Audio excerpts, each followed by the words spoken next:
যদি বিদেশ থাকে, ফ্রান্স, ইটালি, অস্ট্রেলিয়া থাকে, তাহলে এ পাশে তো উনি বাংলাদেশের রাজা হয়ে যায়, যেখানে খুশি সেখানে।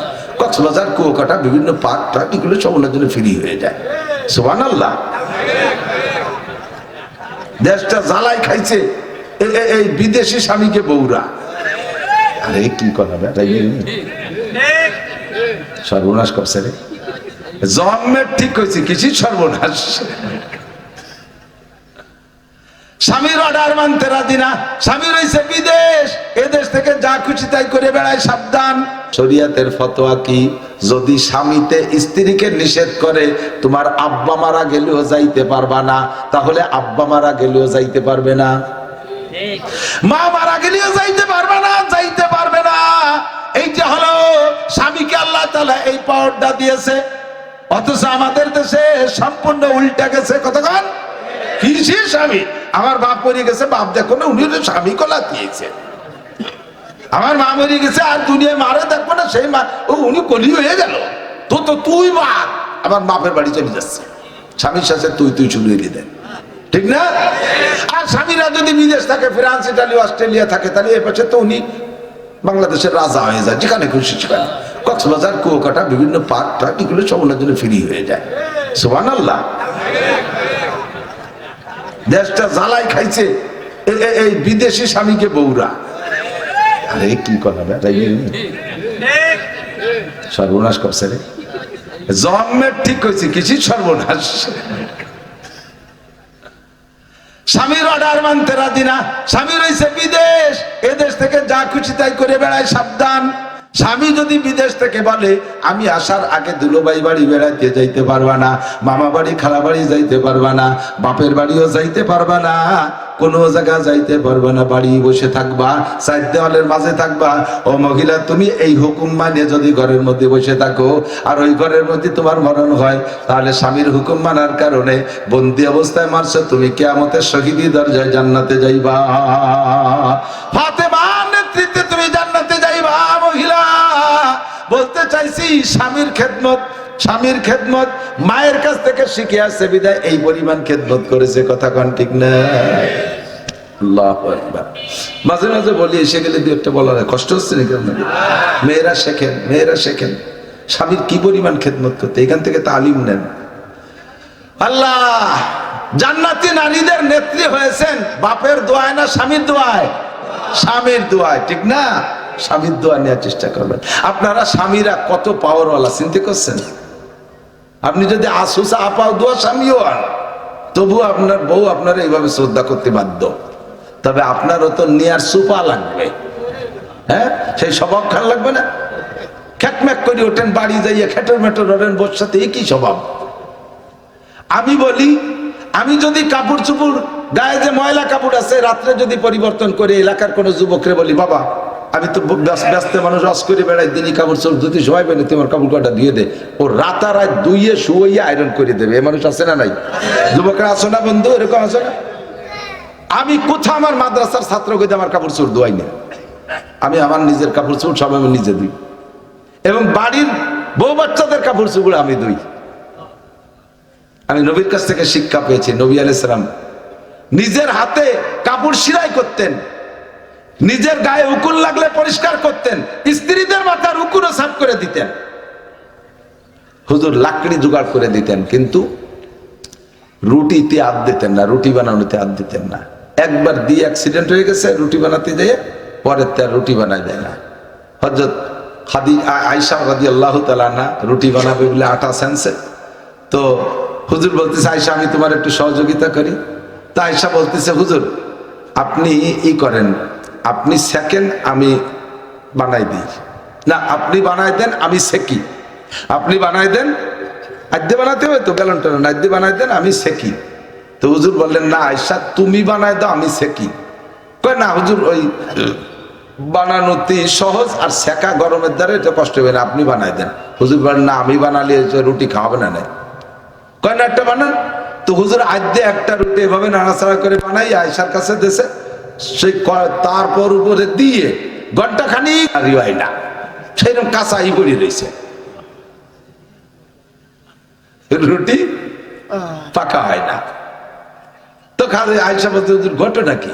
কয় যে আয়েশা, এই রুটি মুহাম্মদুর রাসূলুল্লাহর হাতের সাথে ছোঁয়া লাগছে, এটা আগুনের জন্য হারাম হয়ে গেছে, আগুনের জন্য হারাম হয়ে গেছে। যার প্রমাণ তুমি কিয়ামতে দেখবা। আমার চাচা খাজা আবু তালেব হুজুরের মোহাব্বতের চাচা না? আরে ভাই, আমার এই আবু তালেব নামটা কইতে গেলে সাথে খাজা শব্দ না বললে আমার ভালো লাগে না। আমার বরিশালে হুজুর রহমাতুল্লাহ কাছ থেকে শুনতাম, হুজুর বলতেন খাজা আবু তালেব, এত দরদের সাথে মায়ের সাথে বলতেন, কেমন যেন হুজুর রাদিয়াল্লাহু আনহু বলতে পারলে এও বলেন, কিন্তু তা তো বলা যাবে না। খাজা আবু তালেব যদি কলেমা পড়তো, আবু বকরের রোল নম্বর হতো 2, আবু তালেব হইতে 1 নাম্বার। কলেমা পড়াইতেই পারে নাই নবী, আবু জাহেলের ধোঁকায় পড়ে গেল আবু তালেব জাহান্নামে। জাহান্নামে থাকবে আবু তালেব কিভাবে? সারা গায়ে আগুন থাকবে না, সারা গায়ে কোথাও আগুন থাকবে না, জাহান্নামের কোনো আগুন স্পর্শ গায়ের সাথে করবে না, শুধু দুইটা পায়ে দুটো আগুনের জুতা পরায় দেওয়া হবে। সাহাবায়ে কেরাম বললেন, হুজুর তো জাহান্নামে থাকবে আবার আগুন গায়ে লাগবে না, পায়ে জুতো দেওয়া হবে কেন? তো হুজুর বললেন, আমার চাচা জান আমাকে যেভাবে আদর করেছে, কখনো মাথায় উঠাইছে, আমার গা আমার চাচার মাথায় ছোঁয়া লাগছে বিদায় আগুন মাথায় লাগবে না। আমার চাচা আমাকে পিঠে করে রাখছে, এই জন্য পিঠে আগুন লাগবে না। চাচা আমারে বুকের সাথে জড়িয়ে ধরতেন, এই জন্য বুকে আগুন লাগবে না। চাচা আমারে হাত দিয়ে বের দিয়ে ধরতেন, এই জন্য হাতে আগুন লাগবে না। চাচা আমারে কোলের পর বসাইছে, এই জন্য হাতে রানে আগুন লাগবে না। চাচা আমাকে রাগ করেও কোনোদিন পা দিয়ে একটা ছোঁয়া দেয় নাই, পায়ের নিচে ঠুক দিয়ে একটা ছোঁয়া দেয় নাই।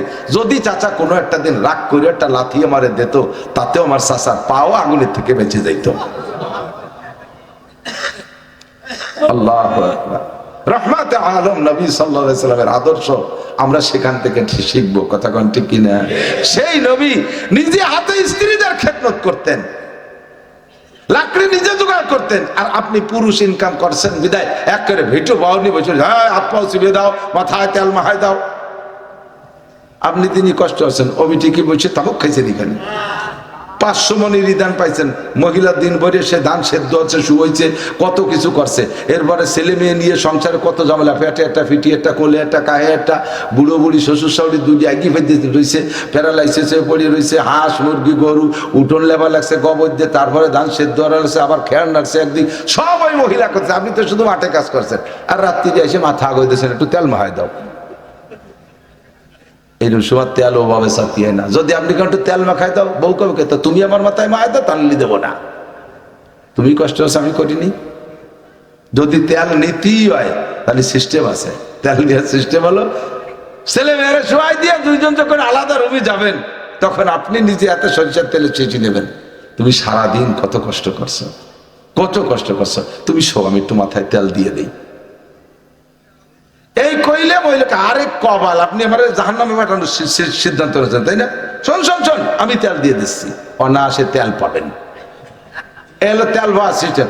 আর যদি আমার মাথায় একটু তেল মাহায় দাও, তুমি আমার মাথায় মাহায় দাও, এই দুটো গুতো গুতি হতে রাত্রির ঘুম শেষ। খেদমত নিয়ে আরো সিস্টেম জানতে হবে। তবে আমার মা বোনরা, স্বামী যদি ঘরে বিছানায় শোয়, আপনি যদি চুলের মধ্যে আঙ্গুল ঢুকাই দেয়া, মাথার চুলের মধ্যে আঙ্গুল ঢুকাই দেয়া পরিমাণ মতো খেদমতের নিয়তে একটা চাপ দেন। কয়টা? মাত্র একটা চাপ দেন, খেদমতের নিয়তে, প্রতিশোধের নিয়তে না। সকালবেলা আপনারা মারছে, চুলটা নিয়ে উঠে ফেলাইছে, সেই শোধ দেওয়ার জন্য না। মোহাব্বতের নিয়তে চুলের মধ্যে হাত দিয়ে যদি একটা চাপ মারেন, আল্লাহর রাস্তায় 7 ভরি স্বর্ণ দান করলে যেই নাকি আল্লাহ আপনারে এক চাপে সেই নাকি দান করবে। স্বামীর হাত পা মেসেজ করে দিলে এই পরিমাণ, এমনকি হাতটা লুকমাতে পিপিয়ে মোহাব্বতের সাথে স্বামীর মুখের মধ্যে একটা কমলা লেবুর রোয়া দানা ঢুকাই দিয়েছেন, 7 ভরি স্বর্ণ দান করার সওয়াব। খালি গায়ে বসে আছে, পিঠে একটা ঘামাচি দেখা যাচ্ছে, মোহাব্বতের সাথে নখ দিয়ে ঘামাচিটা মেরে দেবেন, একেবারে 7 ভরি স্বর্ণ দান করার সওয়াব পাইবেন। স্বামী মাঠ থেকে আসছে, ক্লান্ত শ্রান্ত, অফিস থেকে আসছে, বাজার ঘাট করে আসছে, গায়ে ঘাম, কষ্ট হয়ে গেছে, আপনি একটা তাল পাখা নিয়ে বাতাস দিতে জন্য পাখাটারে এপাশ থেকে ওপাশে নিয়ে আসা, ফিরিয়ে আনার আগেই আপনার আমল নামায় 7 ভরি স্বর্ণ দান করা সব লেখা হইয়া যাবে। আপনা খেলে বিব্রত রহিতে আসে নাই কেহ আপনি পারে, সকলের তরে সকলেই মোরা, প্রত্যেকে মোরা পরের তরে। আপনি স্বামী হিসেবে বেটো পাওয়ার নিয়ে খালি খেদমত নেওয়ার চেষ্টা করবেন না। আর আপনি মহিলা কখনো স্বামীকে অবজ্ঞা করবেন না। আপনি সংসারের অনেক কাজ করেন, কথা ঠিক আছে, কিন্তু স্বামী বেচারা লাখ লাখ টাকা কামাই করতে দেশ থেকে দেশান্তর। আপনি মা বাবা নিয়ে বাড়ি আছেন, ছেলে মেয়ে নিয়ে কম্বল মুড়ি দিয়ে রাত্রে ঘরের মধ্যে আরামে ঘুমাচ্ছেন, আর আপনার স্বামীটা শীতের রাত্রে পদ্মা নদীর ভিতরে মাছ ধরতেছে, সকালবেলা বিক্রি করে চাউল কিনতে হবে, রাতের রাত নাই দিনের দিন নাই, দেশকে দেশ, ট্রাকের ড্রাইভারি করতেছে, বাসের ড্রাইভারি। আপনি তো বাচ্চা কাচ্চা নিয়ে আরামে ল্যাপের নিচে ঘুমিয়ে আছেন। আপনার স্বামী বেচারা বিদেশে যায় ছাগল চড়াইতেছে, আরে সৌদি আরব যারা দুম্বা ঘোড়া গাদা চড়াইয়া চাকরি করে কামাই করে, ড্রেন পরিষ্কার গোল সাফ করে কামাই করে, তা তো দেখেন নাই। আপনি তো বাড়ি বসে বসে বিদেশি স্বামীর স্ত্রী, তাই তার দেয়া টাকাগুলো অবাধে যায় টেকেরাট মাদারীপুর রাজের বাজারে যাইয়া বিভিন্ন প্রসাধনী কিনে নষ্ট করতেছেন। ওই টাকাগুলো কামাই করতে তার কিন্তু পিঠের চামড়া উঠে গেছে। আপনি যদি সেই মায়ার নজরে তাকান, জীবনে স্বামীর সাথে বেয়াদবি করতে পারবেন না, ঠিক না? এই জন্য প্রত্যেকে দিকে খেয়াল রাখতে হবে। একটা বাংলায় প্রবাদ বলে, আপনাকে লে বিব্রত রহিতে আসে নাই কেহ অবনি পারে, সকলের তরে সকলে মুরা, প্রত্যেকে মুরা পরের তরে। আমরা যারা স্বামী আছি এদিক তাকান, এই আমার দিক, বিয়ে যারা করো নাই তারা তো একেবারে ওত পাইতে বসে রয়েছ। 20 লাখ টাকা দিয়ে ইটালি পাঠায় না দিলে নেবো না ওর মাইয়ে, খয়রাতের বিটা খয়রাতে। এই ভিক্ষুক, তুই শ্বশুরবাড়ি ভিক্ষুটাই দিয়ে বিদেশ যাবি কে? ওই লিবিয়াতে যে সে নদীর মধ্যে ডুবে মরবি নি। ওই বেটা মাইয়ে জন্ম দিয়ে কি অন্যায় করছে যে তোর সাথে বিয়ে দিতে 20 লাখ টাকা লাগবে? ওই বেটা যদি মাইয়ে জন্ম না দিত তুই কোয়ান দিয়ে মুখ চুরি ঘুরি বেড়াতি? হ্যাঁ, তুই বিয়ের আগে বছরে 2-3 বার জুতোর বাড়ি খাইছিস, তা কি মনে আছে? কি জন্য খাইছে তা করছি না, 39 জুতো। বিয়ের পরে আর বাড়ি দুড়ি খাওয়া লাগতেছে না, তাহলে তোর পিঠ বেঁচে গেছে না? তাহলে যে মহিলাটা তোর পিঠ বাঁচাই দিল তার কাছে টাকা চাবি কে? কুত্তরে তো মহিলা কুত্তরে কয় না যে আগামী কাতি মাসের আগে 20,000 টাকা নিয়ে আসবা। তুই কুত্তর চেয়ে খারাপ, বোর কাছে যৌতুক চাইছ।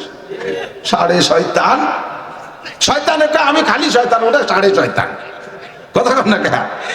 শ্বশুর বাড়ি থেকে ফ্রিজ দাও, মোটর সাইকেল দাও, খাট দাও, পালং দাও, সুপা দাও, কম্বল দাও, তো তুই একদিন কামাই রেখে ঘোড়ার ডিম দাও জোগাড় করে বসে গেছিস। খাবি যৌতুক, রেডিও। শ্বশুর বাড়িতে যৌতুক খাবি, তুইও রেডিও। কি পরিমাণ দিতে পারিস আল্লাহ একটা কায়দা মতো বের করে ছাড়বে। পারে কি পারে না? টপা টপ করে মাইয়ে 7টা 8টা। কি সিহারা বাবা, কান্তি কান্তি হুজুর ভাতের আড়ির ধারে বসে ভাত খায়, মাইয়ে কোনটা আড়ি কোনটা চেনা যায় না। আল্লাহ যে কি ফলন দেশে, সাড়ে শয়তান। যৌতুক খাবি, ডাল এবার ব্যাক হবে। হাসতে হাসতে আসল কথা কয়ে দেবো চাচু, ছোটবেলা চালা খেলতাম, মনে আছে নিমরুপে? 1 বিঘেতের মধ্যে ফেলাতে পারলি পারা, ওই 2 সাইডে তেতুলি লাঠি মাটি দিতে খেলতাম। যদি চারা বেকায়দা জায়গা চলে যেত তাহলে কি করতো, খোটের মধ্যে কয়ে থুয়ে কয় তুই ফিরিয়ে আয়। ঠিক আছে না? আল্লাহ কয় বেকায়দা জায়গা মার দিচ্ছিস, ফিরিয়ে আয় এবার। তুই 10 লাখ খাইছিস, এবার 1 কোটি টাকা নিয়ে রেডি হ। শ্বশুর বাড়ির সাথে সৎ ব্যবহার রাখবা, শ্বশুর শাশুড়ি যেন কষ্ট পায় না, তোমার কোনো আচরণে কষ্ট পায় না। আসে গেল কয়ে যাই, শ্বশুর বাড়ি যায় শাশুড়ি যা রান্না করে দেবে খাবা খুব আনন্দের সাথে, ভালো লাগুক আর না লাগুক, যেটাই দেবে আম্মা কি রান্না দিচ্ছে দিদি, সোনারগাঁও হোটেল ফেল, একটু শাপলা বাজি দিচ্ছে আম্মা, আর কিছু লাগতো না শাপলায়, অথচ খাতে মনে চাচ্ছে না। যা দেবে তুমি এ প্রশংসা করে খাবা, পরবর্তীবার আসলে আরো ভালো খাওয়াবে। আর এবার 10 পাত ই মানছি কেন, ই খায় নাকি, ই কোনোদিন জিভে দেয় নাকি, আমাকে ভইরাও খায় না, ফিরে বার গেলে তোমার সলাই দিয়ে বাড়াই দেবে, যা তোর বাপের বাড়িতে রান দিয়েছে খা। সবকিছু শিয়েই দিয়ে গেলাম। ভালো করে মনে রাখবা, চলে এসি মেলা দূর গোড়ায় চলে যাই জায়গা মতো, যা পড়ছি তাই একটু করতে হবে না। তো আল্লাহু আকবার, আমার নবীর নবুয়তির উপরে আপনাদের আমাদের বিশ্বাস আছে না নাই? কোন দলিল লাগবে, প্রমাণ লাগবে? আমি সিদ্দিক নামও না, আমার নাম আবু বকর না, আমি ইয়াকিন রাখবো যদি নবীর জামানায় হইতাম তাহলে খাদিজার মতো, তাহলে আমি সিদ্দিক আকবর আবু বকরের মতো কোন দলিল ছাড়া, কোন প্রমাণ ছাড়া বলে ফেলতাম লা ইলাহা ইল্লাল্লাহ মুহাম্মাদুর রাসূলুল্লাহ। রাজি আছেন না? এই কলেমা পড়তে রাজি আছেন না? আর কলেমাটা এমন দামি কলেমা, যারাই পড়ছেন তামলা মা বাইনা সামাই ওয়াল আরদ, আসমান জমিনের মাঝখানে সব ফাঁকা জায়গা নেকিতে ভরে গেছে। আল্লাহু আকবার। নবী আলাইহিস সালাতু ওয়াস সালাম সাহাবায়ে কিরামদেরকে নিয়ে বসে আসরের পরে বয়ান করতেছে। গরম পানি আছে? আমার জ্বর আর গলা ব্যথা হয়েছে ভীষণ, হাসি আসতেছে। করোনার বছর হলি পরে এতদিন লকডাউন দিয়ে দিত আমারে, আরে একই রকম গলার উপরে বাস ব্যথা, হাসি আসতেছে, কষ্ট হয়ে যাচ্ছে। আল্লাহ আসরের পরে বসে হুজুর বয়ান করতেছেন, শোনাচ্ছেন। প্রথম জান্নাতের বয়ান করছে। জিবরিল হুজুরকে বলে দিয়েছে, হুজুর আপনি যাদেরকে নিয়ে বয়ান করতেছেন, যে কয়জন কলেমা পড়ে মুসলমান হচ্ছে, এগুলো তো উপরে আগে বরাদ্দ আছে। আদম আলাইহিস সালাম থেকে নিয়ে কিয়ামত পর্যন্ত নবী রাসূলের পরে যেই রূহগুলোকে আল্লাহ তাআলা সবচেয়ে বেশি পছন্দ করেছে, ওই রূহগুলোকে আপনার সাহাবা বানাই আল্লাহ সময় পাঠাইছে। আপনি আসার আগে তারা বিভিন্ন জায়গায় ছিল, কাফের মুশরিক ইত্যাদি ছিল। আপনি আসার পর আল্লাহ তাআলা জায়গায় নিয়েছে। ওদের কলব, ওদের দিল, ওদের মন এত নরম, বেশি শক্ত কথা যদি ওদের বলেন তাহলে স্টক করে মরে যাবে। হরিণ, হরিণ দেখছেন না? হরিণ, হরিণ খুব দ্রুত প্রাণী, খুব চালু চঞ্চল এবং খুব আতঙ্কিত প্রাণী। ওর পেটের মধ্যে যদি গ্লুম করে ডাকিয়ে উঠছে গ্যাসে, ও মনে হয় যে বাঘের আওয়াজ শুনলাম নাকি, মুখস্থ একদিক দৌড়তে তালে থাকে ভয়তে। এত সতর্ক আর হুঁশিয়ার প্রাণী, অথচ হার্ট খুব দুর্বল, একটু কিছু শুনলেই মরে যায়। আমি দেখছি আমাদের এক নেতার বাড়ি, নেতাকে নাম তো কওয়া যাবে না, এক নেতার বাড়ি গেছি বেড়াতে, যাইয়া দেখি ওনার ফার্মের ভিতরে 300 হরিণ।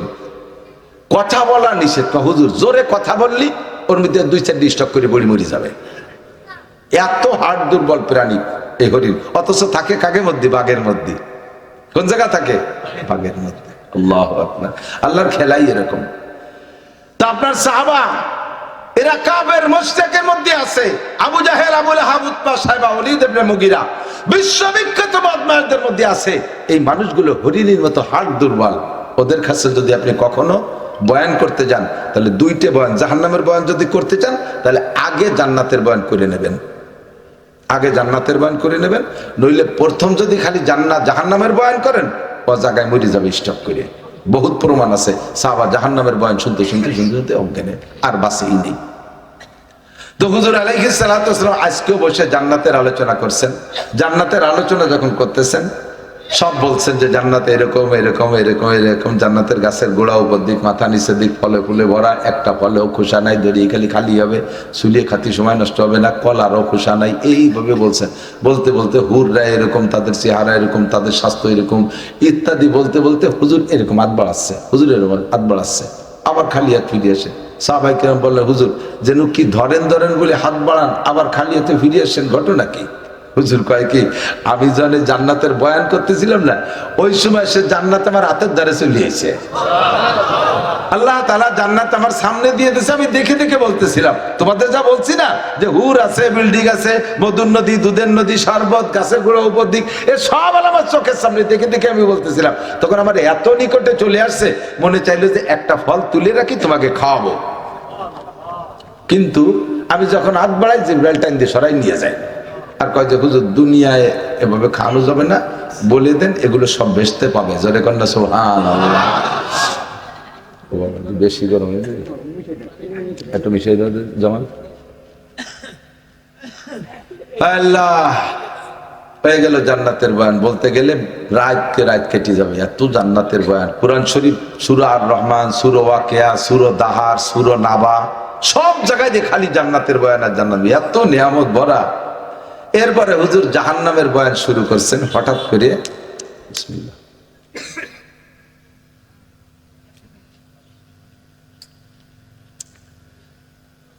একটা শব্দ আসছে, পাইছেন নি?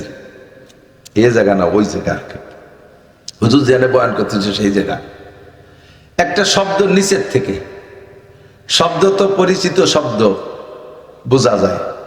দুটি হাতের তালি মারলাম এক শব্দ, হাতের এই পাশে দিয়ে তালি মারলে আর এক শব্দ, দুটো পায়ে বাড়ি মারলে আলাদা শব্দ, দুটো কাঠে বাড়ি মারলি আলাদা শব্দ, দুটো লোহায় বাড়ি মারলি আলাদা শব্দ, লোহারে কাঠ দিয়ে বাড়ি আলাদা শব্দ, ঠিক না? এরকম শব্দ সবই চিনি, কিন্তু এই শব্দটা কোনো শব্দের সাথে মেশে না। আর তা আসছে নিচের থেকে, মাটির তলের থেকে, কেঁপে উঠছে সাহাবায়ে কেরাম, সব জিন ধরে বসে গেছে, হুজুরের চক্ষু বন্ধ করে বসে গেছে। পাশ দিয়ে মদিনা আলারা দৌড়ে দৌড়ে আসতেছে, হুজুর আইয়ুসাতিন হাজিহি, এই শব্দটা কিসের শব্দ? হুজুরকে আমিও তো টের পাচ্ছি না কিসের শব্দ, শুনলাম নিচের থেকে, চক্ষু বন্ধ করে বসছে। জিবরাইল আইছে, হুজুর বললেন জিবরাইল আইয়ুসাতিন হাজিহি, শব্দটা কিসের শব্দ? জিবরাইল বললেন, হুজুর আল্লাহ তাআলা জাহান্নামকে কমপ্লিট করে উপরের থেকে একটা পাথর ছাড়ছে জাহান্নামের গভীরের দিকে। জাহান্নাম কবে কমপ্লিট হয়েছে সেটা তো আল্লাহই ভালো জানে। এই পাথরটা যাইতে যাইতে আজকে যাইয়ে নিচেই পড়ছে, আর সেই শব্দটা উঠে আসছে। জিবরাইল পাথরটার গায়ে কয় কেজি ওজন, কয় যে কেজি টেজি কি, ওই পাথরটা যদি জমিনের উপরে রাখা হয় আর বর্তমানে পৃথিবীতে যত মানুষ আছে সকলে একসাথে যদি জাগানোর চেষ্টা করে, মাটির থেকে এক আঙ্গুল উঁচু করতে পারবে, মাটির থেকে এক আঙ্গুল উঁচু, এত ওজনের একটা পাথর। আর এইটা লক্ষ লক্ষ বছর আগে ছাড়ছে, আর আজকে যে জাহান্নামের তলে পড়ছে, নিচে যে পৌঁছলো, সেই শব্দটা উঠিয়েছে। সাহাবায়ে কেরাম তো দিল নরম, এই প্রায় স্টপ করা কায়দা, কান্না শুরু করে দিচ্ছে, হুজুর জাহান্নাম এত গভীর, হুজুর ও জায়গা থাকবে কারা? একটু জিবরাইলের কাছে শুনিয়ে রাখেন, ওই নিচে থাকবে কারা? উপরে যারা থাকবে ভাসমান, কোনো না কোনো ভালো মানুষের নজরে পড়বে, সুপারিশ করে করে নিয়ে যাবে। ওই নিচে যেগুলো পড়ে থাকবে তারা তো কেন নজরে পড়বে না, ওরা তো কোনোদিন বিরতি পারবে না। ওরা কারা? হুজুর একটু কন্দি। হুজুর পড়লেন কোরআন শরীফের আয়াত, জিবরাইলের হুকুমে, ইন্নাল মুনাফিকিনা ফিদ দারকিল আসফালি মিনান নার।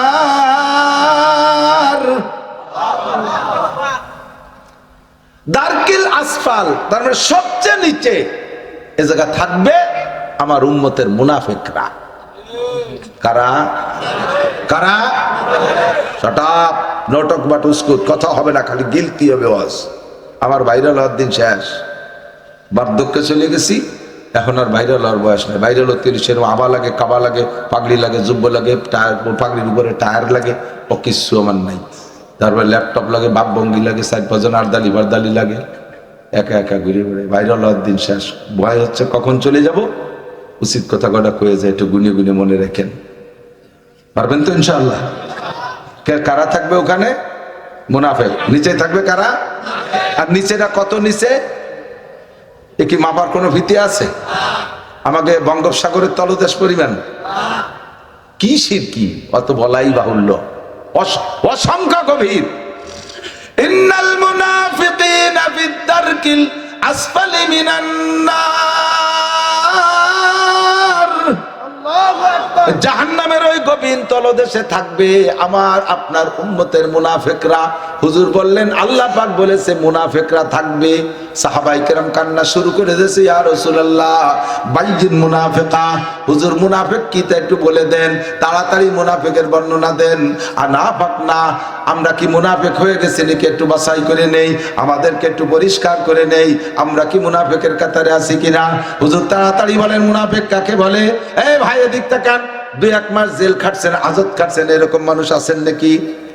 এদিকের মানুষ গন্ডগোল কেসাকেসি কম করে আমার মনে হয়, আজত খাটা মানুষ তেমন একটা নেই, কম। থ্যাংক ইউ, ধন্যবাদ। কোন কোন এলাকায় যে যদি বলে আজত খাটা মানুষ আছেন নাকি, কয় যে হুজুর আজত না খাটা কোনো মানুষ নাই। আমাকে ওদিক আছে জায়গায় জায়গায়, নগরকান্দা, সালতা, আমাকে বাসায় বলছি, নিজামকান্দি, তারপরে ইসে খালি, জয়নগর, ওরা মহিলারাও ওই একই সাথে এতেকাপ করি আসে। আল্লাহু আকবার। তো যদি নাও কাটেন তারপরে অভিজ্ঞতা নেন, জেলখানায় যদি কেউ আপনারা বা কেউ যেয়ে থাকে 2 মাস, 6 মাস, 2 বছর, 10 বছর, 20 বছর পরে হলেও বেঁচে থাকলে বেরোয় আসে। কিন্তু প্রত্যেকটা জেলখানায় কিছু আসামি থেকে যায় যাদের নামে কোনো, যাদের পক্ষে কোনো উকিল নেই। ওই কোন জায়গা ধরা পড়ছে চট্টগ্রাম, সেখানে জেলে দিয়ে চালান দিতে মাদারীপুর জেলখানায় এসে রয়েছে পড়িয়ে। এদের মা বাপ গার্জিয়ানরাও মনে করছে যে কোথায় গাছতলা বাসের তলে গাড়ির তলে পড়ি মরি টরি গেছে নাকি, ওর খবরও নেয় না। যুবক গাঁজা খেয়ে ধরা পড়ছে, চালান অতি মাদারীপুর জেলখানায় এসে রয়েছে পড়িয়ে। তাদের নামে কোনো উকিল নাই, জীবনও কোর্টে তাদের নামে কেসটা ওঠে না, ওখানেই পড়ে থাকবে, জেলখানায় অবশেষে মারা যাবে। এই মানুষগুলোর কোনো সুপারিশ করেওয়ালা নাই। সেম কোয়ালিটি জাহান্নামের ভিতরে উপরে ভাসমান যারা থাকবে তারা বড় বড় আলেমদের নজরে পড়বে, সাহাবায়ে কিরামদের নজরে পড়বে, সুপারিশ করে তারা জান্নাতে নেবে। আর এক শ্রেণীর মানুষের তলে পড়ে থাকবে ওই আসামিদের মতো, তাদের কোনো পক্ষে কোনো উকিল থাকবে না, কেউ সুপারিশ করেওয়ালা থাকবে না। হুজুর একটু বলেন তারা কারা? হুজুর বললেন তারা মুনাফিক। সাহাবায়ে কিরাম বললেন তাড়াতাড়ি মুনাফিক বলে দেন। তারা মুনাফিকের আলামত কি? আমাদের মধ্যে থাকলে এখনই তওবা করব। রাজি আছেন না? তওবা করতে রাজি আছেন? পাক্কা সিদ্ধান্ত নেন, তওবা করতে রাজি আছেন? হুজুর বললেন আয়াতুল মুনাফিকে সালাসা, মুনাফিকের আলামত তিনটা। কয়টা? এক নম্বরে ইজা হাদ্দাসা কাযাবা, কথায় কথায় মিথ্যা কথা কয়, প্রয়োজনে অপ্রয়োজনে মিথ্যা কথা বলে, মিথ্যা কথা বলার স্বভাব হয়ে গেছে। নামাজও পড়ে, রোজাও রাখে, হজও করে, উমরাও করে, তাবলীগেও যায়, সরমুনায়ও যায়, ইজতেমায়ও যায়, মাহফিলেও যায়, মসজিদও করে, মাদ্রাসাও করে, তিলাওয়াতও করে, জিকিরও করে, ফিকিরও করে, আবার কথায় কথায় মিথ্যা কথাও বলে। এই লোকটা মুনাফিক, এই লোকটা বেশি ভাঙ্গাবো না, রাত মেলা হয়ে গেছে। দুই নম্বরে ইজা হাদ্দাসা কাযাবা, মিথ্যাবাদী। দুই নম্বরে ওয়াইদা ওয়াদা আকলাবা, ওয়াদা করে খিলাফ করে, ওয়াদা করে আসবো বলে আসে না। বড় খারাপ লাগে, নাম বলবো না। আমাদের বক্তাদের মধ্যে অনেকে আছে দাওয়াত রেখে টাইম মতো আসে না। আমি মোটে দুই চোখ দিয়ে সহ্য করতে পারি না দেখতে। ওগুলো যত বড় পাগড়ি বান্ধে আমার সামনে আসুন, ওর এবার কিচ্ছু মনে হয় না। একটা মাহফিলে উলামায়ে কিরাম একজন বক্তারে দাওয়াত দিয়েছে, সে যদি সে বাহানা করে না আসে, তাহলে হুজুরের অনেকের চাকরিও থাকে না। তুমি হুজুরের দাওয়াত দাও নাই, টাকা দিছি খেয়ে বেড়াইছো, হুজুরের দাওয়াত দাও নাই, আর সে হুজুরের তো ফোন বন্ধ বসে রয়েছে। আছে না নাই? এরকম দূরেরটা যদি অ্যাক্সিডেন্ট করে এলাকার মধ্যে ঢুকতে দেবেন না।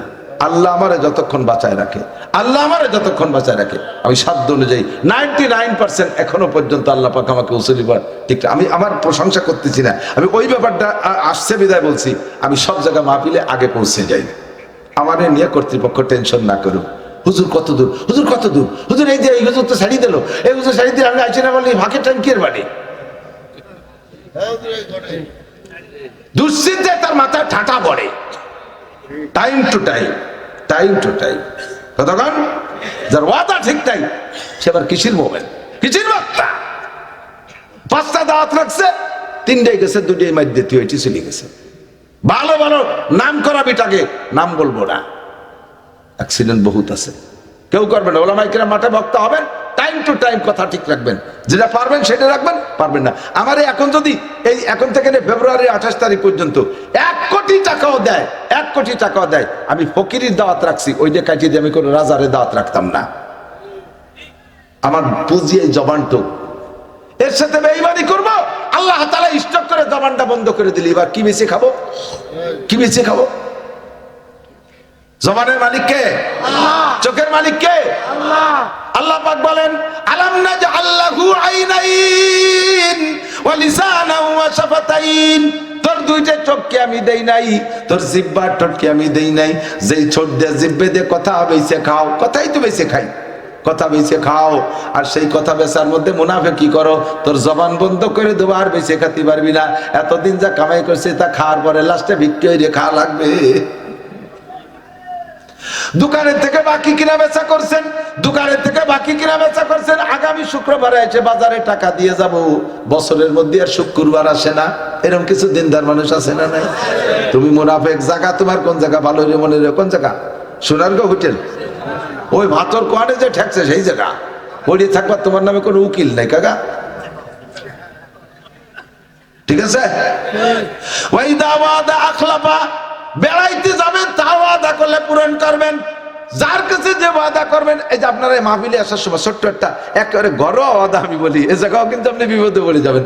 ছোট বাচ্চা 5-6 বছরের ছেলে আপনার সাথে কান্নাকাটি করছে, আসার জন্য করেছে, অনেকেরই করছে,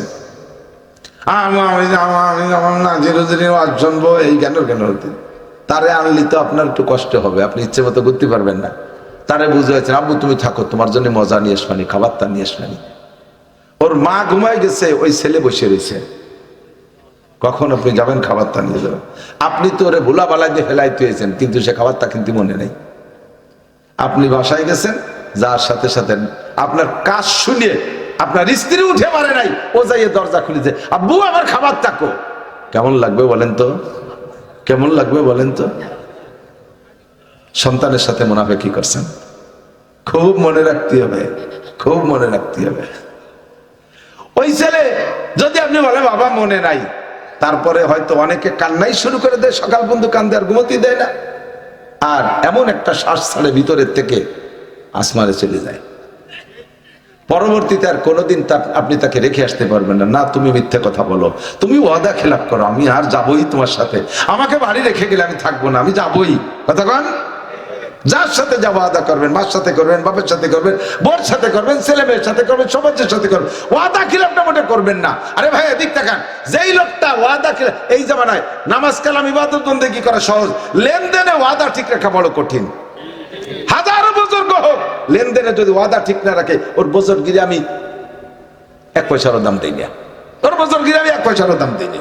কিসের সাথে তার পীর আর কিসের সাথে তার মৌলানা?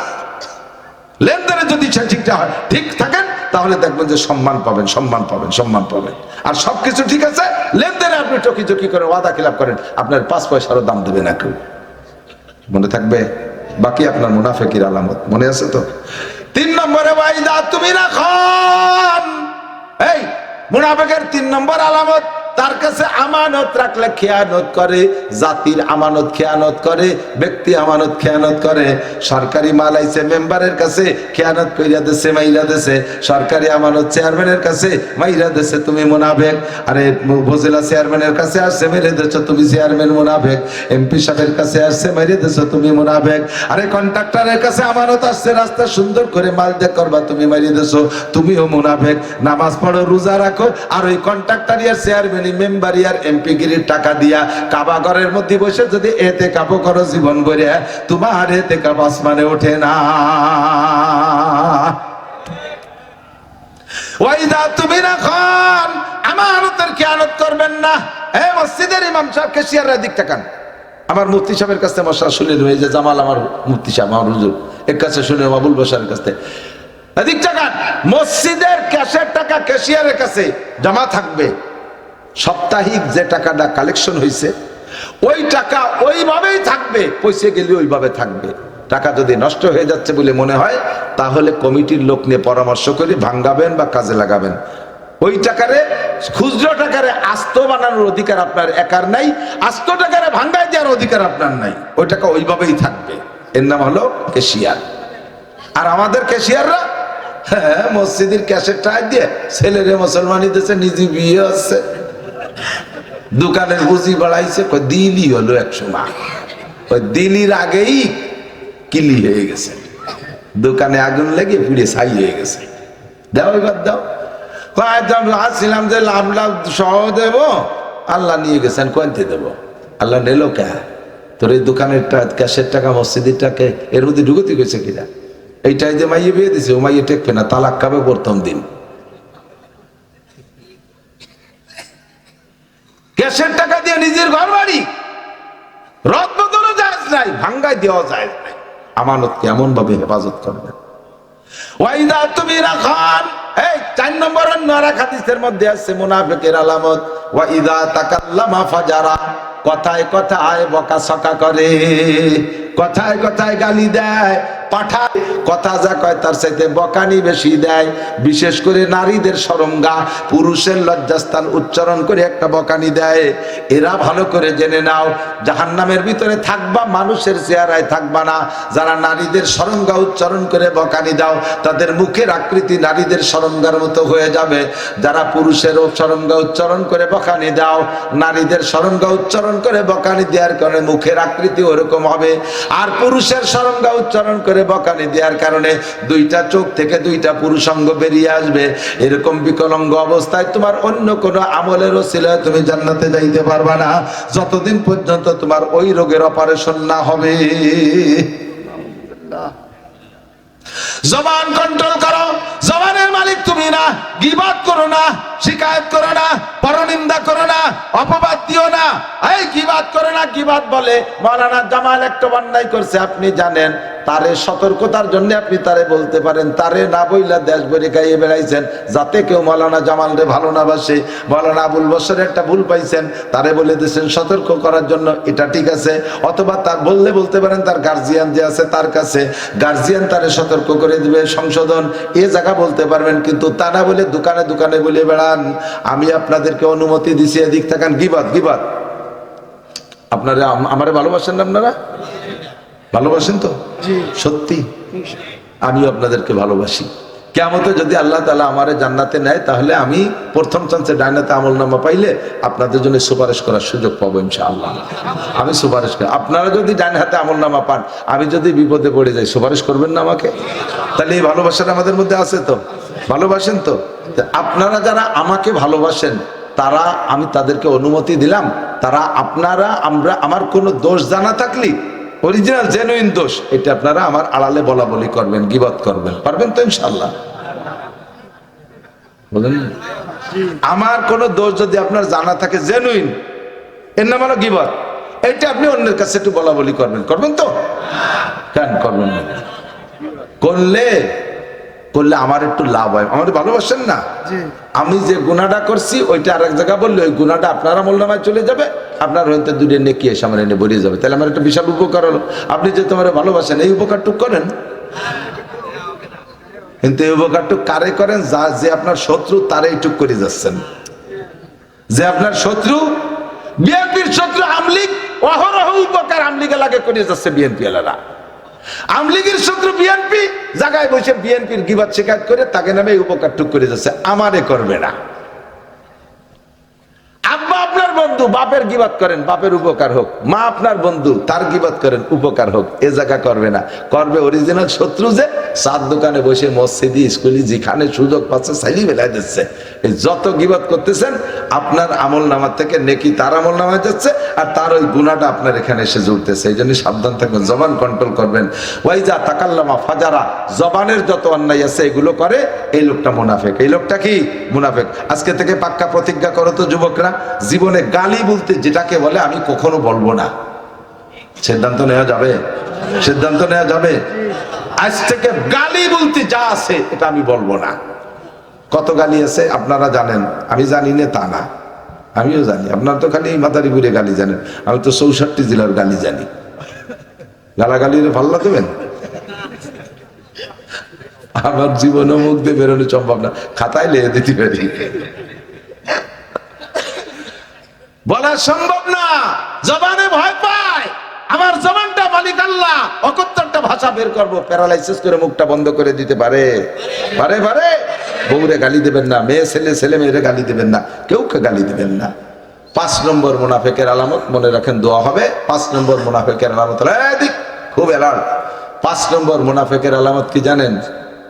অন্য আরেকটা হাদিসে আসছে, মসজিদে যায় সবার পিছে আর বেরোয় সবার আগে।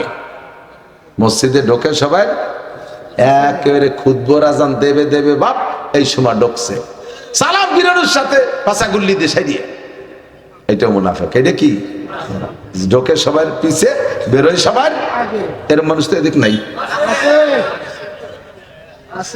কোন কোন মসজিদে আছে গড়ি মুসল্লি, এদিক তাকান, খেয়াল করে না। কোন কোন মসজিদে আছে গড়ি মুসল্লি। গড়ি মুসল্লি চেনেন? নামাজের টাইম মানে জামাতের টাইম হয়ে গেছে কিনা এটা আর গড়ির দিক তাকানোর লোক না। উনি কি আইছে, সে উনি আসতে বোঝা গেল যে টাইম হয়ে গেছে, ওনার ঘরে আর আসার মতো কেউ দেয় না। আর নাহলে গড়ি মুসল্লি, ওটা একটা গড়ি। মিটিং অমক আইসে বলে অমক আসলে তাহলে আর কেউ বাকি না, এখন আলোচনা শুরু করে হলো সবচেয়ে শেষ মুসল্লি। এটা মুনাফিকের আলামত। মসজিদে যাব সবার আগে, মসজিদে যাব সবাই আর বেরোবো সবাই, এটা সিদ্ধান্ত নেওয়া যাবে না। চার দোকান বেশি ঢকশকের না মসজিদ ঢকশকের? চার দোকান সুন্দর না মসজিদ সুন্দর? একটা চার দোকানও টাইলস আছে খুব কমই। চার দোকান কি পলিথিন মলিথিন খড়ি মড়ি দিয়ে সাবলা দিয়া এখন এক বাসরে ভাইয়ের সাইজ ছোটা বানাইয়ে বেঞ্চ বানাইছে, ঠিক না? আর স্যাপ কাশ বিড়ির ফাঁসা আর পাইনিও কাশ, পাইনিও কাশ দেখছেন? পান খাওয়া লাগে কাশ, আদা লাল আদা সাদা, ফাঁকে একটু ঘিয়ে ঘিয়ে ভাব, সে যে কি চমৎকার দেখতি, তা আবার কেচুর মাটির মধ্যে মাহাই গেছে। সেই জায়গার দিন ডে ভরিয়ে বসে থাকতে ভালো লাগে, আর মসজিদ টাইলস আর এয়ার কন্ডিশন সে জায়গা ভালো লাগে না। এটা হলো মুনাফিকের আলামত। এটা কি মুনাফিকের আলামত? মসজিদে যাবো সবাই আগে, বেরোবো সবাই পিছে, নইলে পিছিয়ে যায় আগে বেরোনোর জন্য যারা পাগল আছে। আগামীকাল শুক্রবার এগুলো পাওয়া যাবে খুব। ইমাম সাহেব আমাদের মসজিদের এলাকার ইমাম সাহেবরা যথেষ্ট যোগ্য। এরা যদি সপ্তাহে একটা দিন আপনাদেরকে জুমার দিন আধা ঘন্টা টাইম পায়, সাপ্তাহিক প্রয়োজনীয় সব মাসালা আপনাকে শিখিয়ে দিতে পারে। কিন্তু আপনারা মুসল্লিরা যান এমন সময় যে হুজুরির খুতবার টাইমের আর 5 মিনিট আপনারা কি ওয়াজ করবে? হুজুর আগের থেকে গুনগুনতি তালে তার 2-3 জন নিয়ে, যে বুড়ো কয়জন এসে বসে রয়েছে, তা হলে জিভে স্যান নাল আসছে, জামনার পর হুজুর কি ওয়াজ করবে? শেষে আইসে মুসল্লি, সে সময় খুতবার টাইম হয়ে গেছে, কাজে আপনাদের ওয়াজ শুনাইতে পারে না। আমরা মসজিদে সবার আগে যাব। হুজুর বলেন যে ব্যক্তি জুমার দিন সবার আগে মসজিদে যায়, আল্লাহ তাআলা তাকে একটা উট সদকার সওয়াব দান করে। সুবহানাল্লাহ। ইমাম সাহেব নামাজের ওয়াক্ত হওয়া থেকে নিয়ে আজান নামাজের ওয়াক্ত হওয়া থেকে নিয়ে ইমাম সাহেব মেম্বারে ওঠার আগ পর্যন্ত টাইমটাকে 4-5 ভাগে ভাগ করা হয়। প্রথম ভাগে যারা যাবে তাদেরকে উট সদকা, দ্বিতীয় ভাগে যারা যাবে গরু সদকা, তৃতীয় ভাগে যারা যাবে ছাগল সদকা, চতুর্থ ভাগে যাবে যারা মুরগি সদকা, পঞ্চম ভাগে যারা যাবে একটা ডিম সদকা, এরপরে যারা যাবে জাফফাল কলম। ফেরেশতারা কলম কয় যে কলম শুয়ে গেছে আর কালি নেই, তখন আমরা বসে রইলাম, ফেরেশতারা খুতবা শুনতে বসে যায়। এরপরে যে কটা আসে সে কটার নাম আর খাতায় লেখে না। তাহলে কষ্ট হলে যেহেতু জুমা ভর্তি গেলাম, তা খাতায় নামটা লেখানো যাবে না? আগামীকালকে শুক্রবার সবার আগে মসজিদে যাব, এই প্রতিজ্ঞা করতে পারবেন কেডা কেডা? দেখা যাবে। আমি রিপোর্ট নেব, এই যে ইমাম সাহেবরা তো সব আমার ছাত্ররা, আমাদের সাথীরা, হ্যাঁ কালকে সবাই আগে যাব, কালকে সবাই আগে যাব, ঠিক আছে? সবাই যদি সবাই আগে যায় তাহলে ফাঁসে পড়বে নাকি না? শয়তান রে ফাঁসে ফেলাবো, ঠিকই কইছে। পিছে ফেলাবো কারে? শয়তান রে পিছে ফেলাবো। আল্লাহ তাআলা আমাদের আমল করার তৌফিক দান করে, বলে না আমি। ভীষণ অসুস্থ শরীর, জ্বর, গলা ব্যথা। শুধু আপনাদের আগ্রহ আর আপনাদের অন্তরের চাহিদার বদৌলতে আল্লাহ তাআলা অনেক কথা বলাইছে, যেগুলো বলছি একেবারে কি আজে বাজে কথা কইছি নাকি? প্রয়োজনীয় আমলের মতো কিছু কথা কইছি না? আল্লাহ তাআলা এগুলোর উপর আমল করার তৌফিক দান করুন। দুইটা দাওয়াত। একটা দাওয়াত হলো 31শে জানুয়ারি আর 1-2 ফেব্রুয়ারি টঙ্গীর ইজতেমা। 31শে জানুয়ারি 1-2 ফেব্রুয়ারি টঙ্গীর ইজতেমা। আমরা উলামায়ে কিরামরা যাব, আপনারা সবাই যাবেন, স্থানীয় আলেম তবলিগ ওয়ালাদের সাথে মিলেমিশে যাবেন। 2 নম্বর দাওয়াত হলো এই শনিবার, কালকের পরের দিন আমাদের গোপালগঞ্জ জেলা উলামা পরিষদের পক্ষ থেকে গোপালগঞ্জে বিশাল ইসলামী মহাসম্মেলন। মক্কার থেকে মেহমান আসবে, মক্কি মেহমান, মদিনার থেকে মাদানী মেহমান আসবে, রসুলের দেশের থেকে, দেওবন্দ থেকে উলামায়ে কেরাম আসবে, পাকিস্তান থেকে আসবে, বাংলাদেশের বড়রা থাকবে। সকাল থেকে সন্ধ্যা পর্যন্ত সম্ভব হলে আসেন। বড়দের মুখের কথার বরকতই আলাদা। বড় একটা জামাতে 2-3 ওয়াক্ত নামাজ পড়বেন, বরকত নিয়ে আসবেন, দোয়া নিয়ে আসবেন। স্থান হলো নীলার মাঠ বলে, গোপালগঞ্জ হাসপাতাল, সদর হাসপাতালের থেকে আরেকটু দক্ষিণে যাইয়া নীলার মাঠ বলে। ভিতর দিয়ে শহরের মধ্যে দিয়ে গেলে লেক পাড় দিয়ে যাওয়া যায়, পুলিশ লাইনের সামনে দিয়ে। আর ওই পাশে বিশ্ববিদ্যালয়ের ওই দিকে ঘুরে আসলে গুনাপাড়ার মোড় চক্ষু হাসপাতালের ওখান থেকে আবার বিশ্ববিদ্যালয়ের দিকে, হ্যাঁ প্রযুক্তি বিশ্ববিদ্যালয়ের দিকে এসে কদ্দুর এসে পেয়ে যাবেন ইনশাআল্লাহ। আল্লাহ তাআলা আমাদের তৌফিক